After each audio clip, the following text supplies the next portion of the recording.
Well, this poll surge is not only becoming a topic for the headline writers, it's also becoming an issue on the campaign trail, with both candidates today talking about what's going on. The polls are coming out. We're leading in so many polls, I can't tell you, I don't know where to begin. But that's a good feeling. I've always said that this was going to be a tight race. I've said it from the very beginning. Whether I was up, down, it didn't matter. I think those are the kinds of presidential elections that we have in America at this point in our history. Joining me now, Dr. Charles Krauthammer, Syndicated columnist and Fox News contributor. Charles, good to see you. Let's just start with her comment there.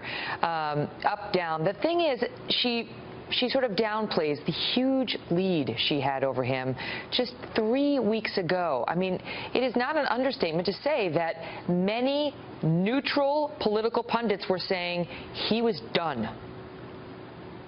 Well, remember, he had that terrible several weeks right after the convention where that was sort of the worst of Donald Trump.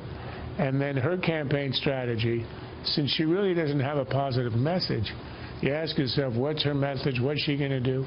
It's really hard to come up with an answer. I don't know that she can come up with an answer. She gave a speech today where she said, I've got 38 proposals on my website. That's about the most wooden thing any candidate could say. Right, whoever goes there. What their strategy has been is to demonize Trump. You've seen the ads where the new ad that came out, I think just this week, showing leading Republican politicians saying that Trump is unstable, unfit, etc. So it was to make him very negative and unacceptable, beneath the threshold to be president. That's the strategy. But what happened was she ran into a very effective counter strategy from his new team, Trump's new team, which was the warm and cuddly, the kinder, gentler Donald Trump. So it counteracted that image.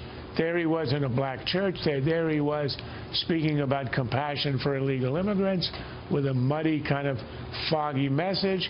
And then you got just a few days ago this enormous new entitlement for child care. Here's the guy who, this is the new image. He cares about African Americans, cares about minorities, cares about immigrants, cares about mothers and women.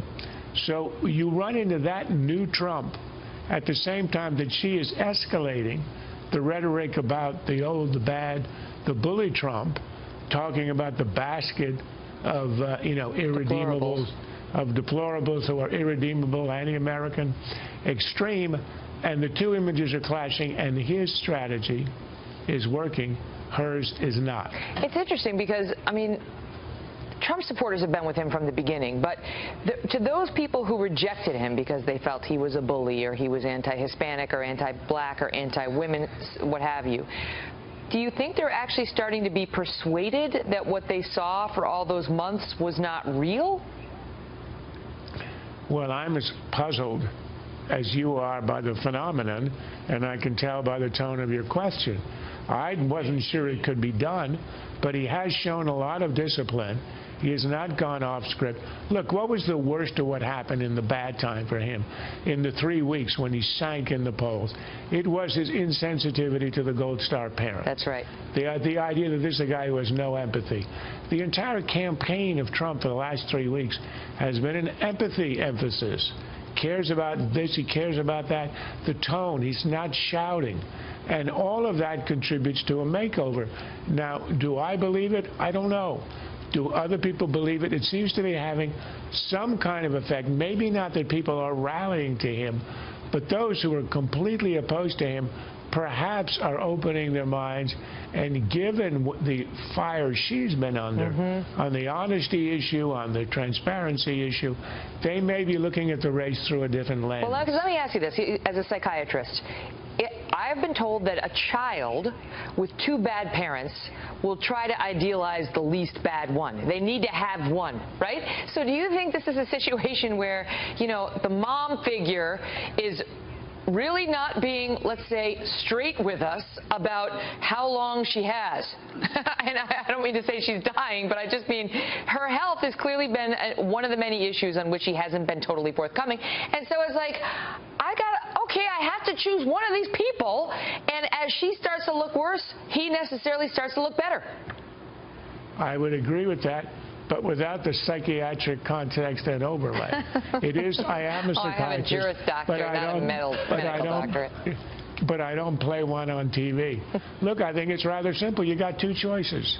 They are the two most unpopular candidates we have seen in our lifetime.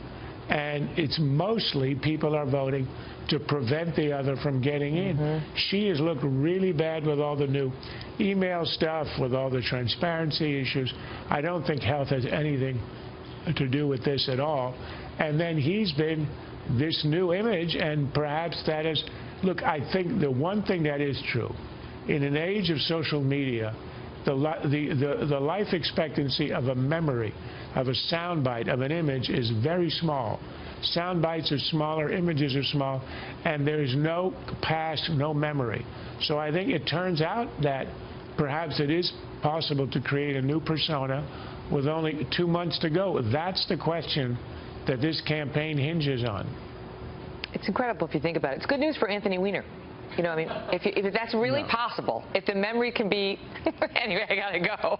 Great to see you. Go ahead, Charles. Some memories are ineradicable, and that's one of them. It's great to see you. Okay.